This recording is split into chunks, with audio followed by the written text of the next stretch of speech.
దేవుని ఘనమైన శ్రేష్టమైన పరిశుద్ధ నామమునకు మహిమ స్తుతి ప్రభావములు కలుగునుగాక. బాగున్నారా?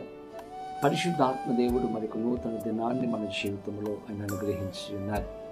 ఈ నూతన దినములో మీరందరూ కూడా క్షేమముగా ఆరోగ్యముగా ఉన్నారని నమ్ముచి ఉన్నాను. ప్రతిదినము కూడా పరిశుద్ధాత్మ దేవుడు ఒక అద్భుతమైన వాగ్దానము ద్వారా మనతో మాట్లాడుతూ ఉన్నారు. మీరు కూడా ఈ వాగ్దానముల ద్వారా ఎంతగానో దీవించబడుతూ ఉన్నారని, అనేకమైన మేలులు పొందుకుంటూ ఉన్నారని నమ్ముచూ ఉన్నాను. దేవుని బిడ్డలారా, ఈ దినము కూడా ప్రభు ఒక శ్రేష్టమైన వాగ్దానము ద్వారా మనతో మాట్లాడి మనలను దర్శించి మన జీవితాలను సరిచేయాలని ప్రభు ఆశపడుతూ ఉన్నారు.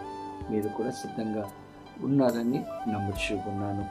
దేవుని బిడ్డలారా, ఈరోజు నేను లేవగానే ఎంతమంది ప్రార్థన చేసుకున్నారు, వాక్యం చదువుకున్నారా, ప్రభుతో సమయాన్ని గడిపారా? ప్రతిదినం కూడా ప్రభుతో సమయాన్ని గడపండి.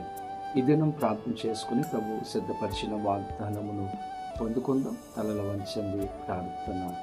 పరిశుద్ధుడా, నీకు వేలాది వందనాలు, స్తోత్రాలు. ఉదయకాల సమయంలో మేమందరము నీ సన్నిధికి వచ్చి ఉన్నాం. మాతో మీరు మాట్లాడండి, దర్శించి నీ కృపలో భద్రపరచమని, సహాయం చేయమని యేసు నామమున అడిగి వేడుకొనుచు ఉన్నాము మా పరమ తండ్రి, ఆమేన్. ఈ దినం దేవుని వాగ్దానము చదువుకుందాం. బైబిల్ గ్రంథాలు తెరవండి. సామెతల గ్రంథము 34వ అధ్యాయము 13వ వచనమును చదువుకుందాం. చెడ్డ మాటలు పలుకకుండా నీ నాలుకను, కపటమైన మాటలు పలుకకుండా నీ పెదవులను కాచుకొనుము. దేవుని స్తోత్రం. చక్కని వాగ్దానము పరిశుద్ధాత్మ దేవుడు ఈరోజు మనకిస్తూ మనలను బలపరుస్తూ ఉన్నారు. మన జీవితాలను సరిచేయడానికి దేవుడు ఇష్టపడుతూ ఉన్నారు. దేవుని బిడ్డలారా, బైబిల్ గ్రంథం మనం చదివినప్పుడు బైబిల్ గ్రంథంలో ఎన్నో విషయాలు దాచబడి ఉన్నాయి. ఒక మనిషి ఈ లోకములో ఎలా జీవించాలి, ఒక మనిషి ఏ విధంగా బ్రతకాలో, అటువంటి శ్రేష్టమైనటువంటి విషయాలన్నీ కూడా బైబిల్ గ్రంథంలో దాచిపడి ఉన్నాయి. కాబట్టి బైబిల్ మనం చక్కగా చదివినప్పుడు, బైబిల్ ప్రతిదినం కూడా మనము అభ్యసించినప్పుడు, చదివినప్పుడు దేవుడు మనతో మాట్లాడతారు. ఏ విధంగా జీవించాలో, ఏ విధంగా ఉండాలో పరిశుద్ధాత్మ దేవుడు మనకు నేర్పిస్తూ ఉంటాడు. ఈరోజు దేవాది దేవుడు మనతో మాట్లాడుతూ ఆయన అంటూ ఉన్నారు, మీరు ఎలా ఉండాలో, మనం ఎలా ఉండాలో ప్రభు నేర్పిస్తూ ఉన్నాడు. ఆయన అంటూ ఉన్నాడు, చెడ్డ మాటలు పలుకకుండా నీ నాలుకను, కపటమైన మాటలు పలుకకుండా నీ పెదవులను కాచుకున్నాము.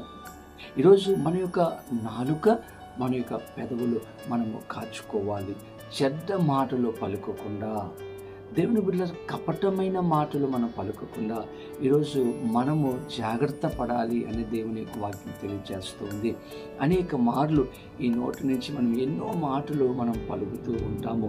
చెడ్డ మాటలు, లేకపోతే ప్రభుకి ఇష్టములైనటువంటి మాటలు, అలాగే ఎన్నో అబద్ధాలు ఆడుతూ ఉంటాము ఈ నోటి నుంచి. ఈరోజు ప్రభు అంటూ ఉన్నారు, చెడ్డ మాటలు, అలాగే కపటమైనటువంటి మాటలు, అబద్ధాలు ఆడకుండా నీవు జీవించాలి, బ్రతకాలి అని ప్రభు మనకు తెలియజేస్తూ ఉన్నాడు. సామెతల గ్రంథంలో మనం చూస్తే 21వ అధ్యాయము 23వ వచనంలో మనం చూస్తే కనుక, నోటిని నాలుకను భద్రము చేసుకునేవాడు శ్రమల నుండి తన ప్రాణమును కాపాడుకొనును. దేవుని స్తోత్రం.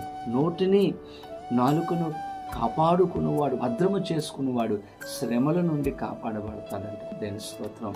దేవుని బిడ్డలారా, మనము మన నోటిని, మన మాటలను, మన యొక్క పెదవులను మనము కాపాడుకున్నప్పుడు శ్రమలు రావు, ఇబ్బందులు రావు, దేవుని యొక్క ఆశీర్వాదం మనం పొందుకుంటాం. బైబిల్ గ్రంథంలో యోబు యొక్క జీవితంలో మనం చూస్తే, యోబు సమస్తాన్ని కూడా కోల్పోయాడంట. సమస్తాన్ని కోల్పోయినప్పుడు తన యొక్క జీవితంలో ఒక బలహీనత వచ్చింది. తన ఒళ్ళంతా కూడా కురుపులతో నింపబడి ఉంది. బూడిదలో కూర్చున్నాడు, గోక్కుంటూ ఉన్నాడు. చాలా ఇబ్బందికరమైనటువంటి పరిస్థితులలో యోబు జీవిస్తూ ఉన్నాడు. అటువంటి సమయంలో తన భార్య వచ్చి నిందిస్తూ ఉంది, ఇంకా నీకు దేవుడు కావాలా, ఇంకా దేవుణ్ణి విడిచిపెట్టవా, ఆయనను నిందించి ఆ దేవుణ్ణి విడిచిపెట్టుము అని యోబు భార్య అతనిని బాధ పెట్టినప్పుడు, నిందించినప్పుడు, అనేకమైనటువంటి మాటలు పలికినప్పుడు యోబు జీవితంలో ఒక విషయాన్ని మనం గమనిస్తాం.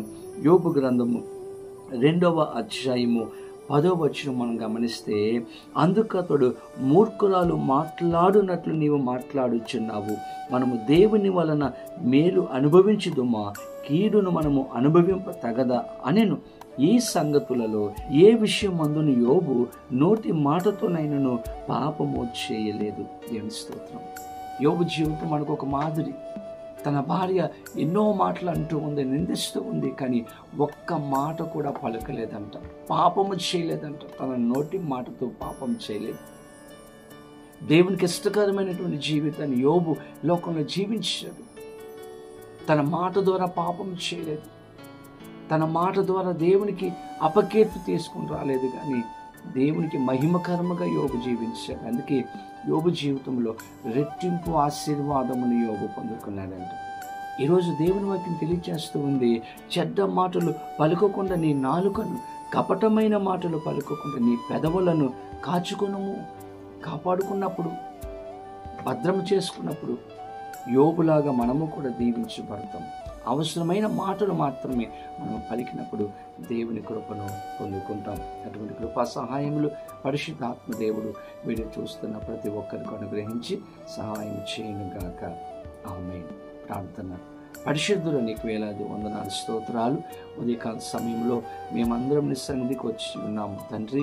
శ్రేష్టమైన వాగ్దానం ఇచ్చారు. ఈరోజు మాతో మీరు మాట్లాడారు. ఈరోజు మేము ఏ విధంగా జీవించాలో, ఎలా బ్రతకాలో, ఏం పలకాలో సమస్తాన్ని మాకు బోధించినందుకు మీకు వందనాలు.